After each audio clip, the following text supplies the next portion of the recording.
যে আর্যিকরের ঘটনাটাকে আপনি বলেছিলেন বিক্ষিপ্ত ঘটনা, এখনো কি আপনি সেই কথাতেই অনড়? আমি ওই গত রোববার বোধ হয় আমি বলেছিলাম, জানি এটা কীভাবে কনস্টিটিউট হয়েছে বা ব্যাখ্যা করা। আর্যিকরের ঘটনাটাকে আপনি বলেছিলেন বিক্ষিপ্ত ঘটনা, এখনো কি আপনি সেই কথাতেই অনড়? আমি ওই গত রোববার বোধ হয় আমি বলেছিলাম, জানি এটা কীভাবে কনস্টিটিউট হয়েছে বা ব্যাখ্যা করা। স্যারের আগেও বলেছিলাম যে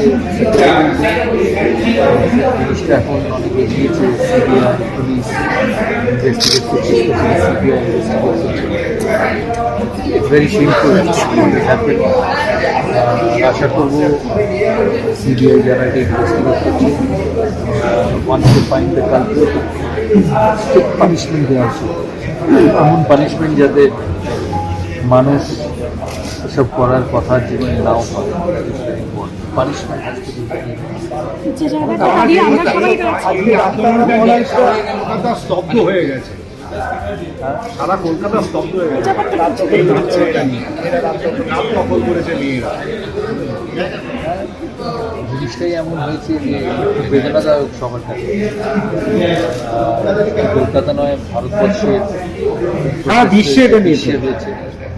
আর ভবিষ্যতেও এরকম হবে যে যে জায়গায়, ইন্ডিয়া হোক, ইন্ডিয়ার বাইরে হোক, মানুষের সাথে খুব খারাপ ব্যবহার করবে, এরকমভাবেই মানুষ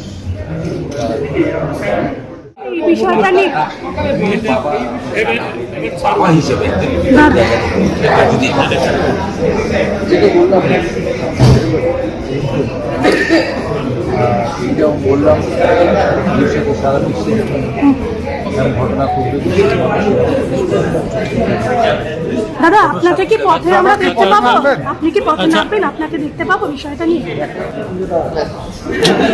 এটাও দেখতে হবে, কারণ অনেক মানুষের চিকিৎসা তো লাগবে। যথেষ্ট ঠিক আছে, কিন্তু ডক্টর কমিউনিটি এত ইম্পর্টেন্ট কমিউনিটি যে মানুষের এমার্জেন্সি তাদের লাগবে সব